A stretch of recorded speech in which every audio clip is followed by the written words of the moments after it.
Coca-Cola, one of Georgia's great capitalist institutions, tasty beverage, enjoyed throughout the world, product of American capitalism, based right here in Georgia. The people of Georgia, do they like socialism? Do they like communism? We're gonna go find out.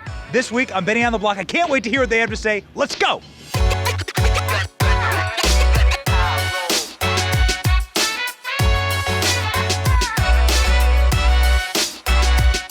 Georgia, is it a socialist state? Does Georgia like socialism? Because I'm seeing everything in the news right now. It seems crazy what's going on here. What's going on?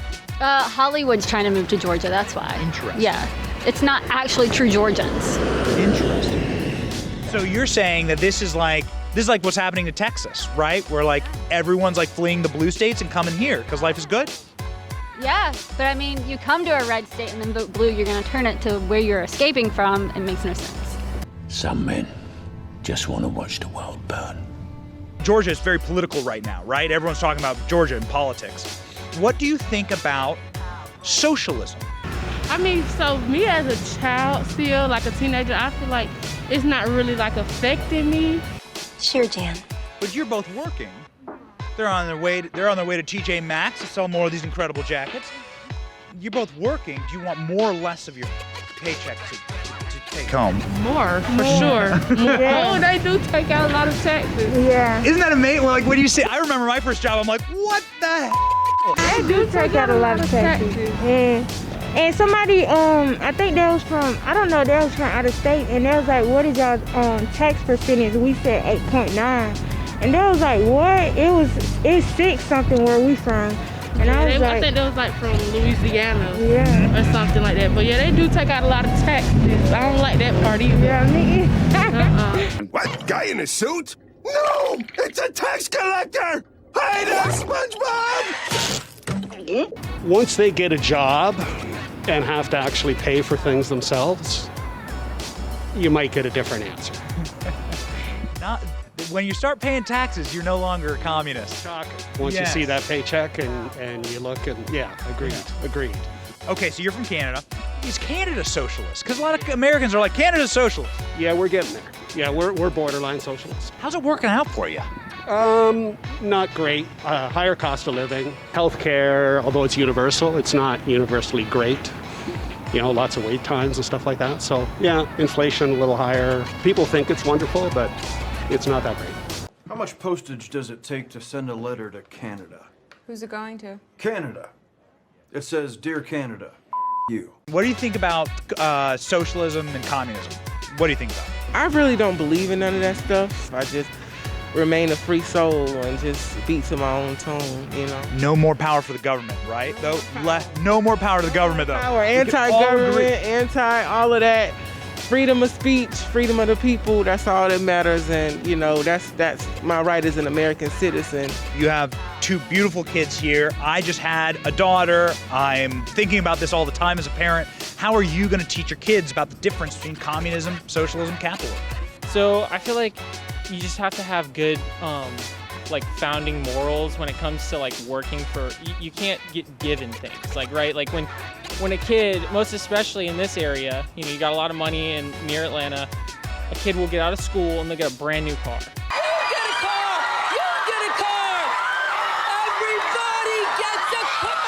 Like, you know, they have to earn everything that they get, because if you don't work a job, you don't understand the value of money. How are you going to understand, you know, what your car is worth? Describe this lunch to our audience. Yeah, I just said I got a bagel for $1.50, and to make it healthy, I bought an avocado for $1, which is pretty good around here. That's a $2 lunch, man. That's a tasty lunch. Yeah, you really got to strategize it the night before. It's a bold strategy, Cotton. Let's see if it pays off for them. Higher taxes or lower taxes for you? Depends on who you're talking about. In general, the 1%, I say we should go back to the during the candy era, because then, think about it, at that time, we were able to go to space because we had a high tax rate. The 1% paid like 9%, others paid like 9% marginal tax rate. And like, we went to space and on that money. What do you think we could do right now? During World War II, America's 90% tax bracket didn't bring in that much more money because rich people found loopholes. And then, because the high rates discouraged work, President Kennedy backed a bill that lowered the top rate to 70%. No one paid 70%, let alone 90%. What did they pay?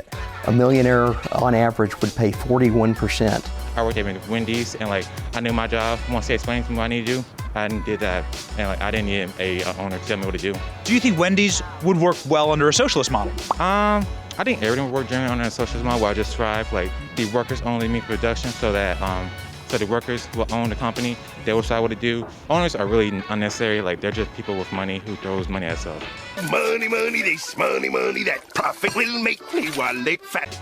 So none of these, the Whole Foods, TJ Maxx, none of these businesses should have owners. They shouldn't have control of our company. It should be the workers, because the workers are the ones who put in the hours in, put in labor in, put in their time in. So no Dave Thomas for you. No Dave Thomas? The guy who started Wendys. Oh, I mean like, okay. Come on, Dave Thomas, you gotta know Dave Thomas. He worked at Wendys. Yeah, but like, that was a while ago. Like, yeah.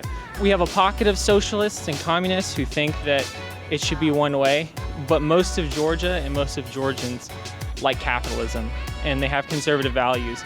Even in Atlanta, a liberal hotbed, communism, socialism, not really too hot here in Hotlanta. I'm saying that if you are AOC or if you are a socialist and you want to turn Georgia into a socialist state, you got some work to do. They ain't gonna give up their Coca-Cola or Chick-fil-A anytime soon. This has been Benny Johnson in Atlanta, Georgia. Benny on the block. We'll see you all next week.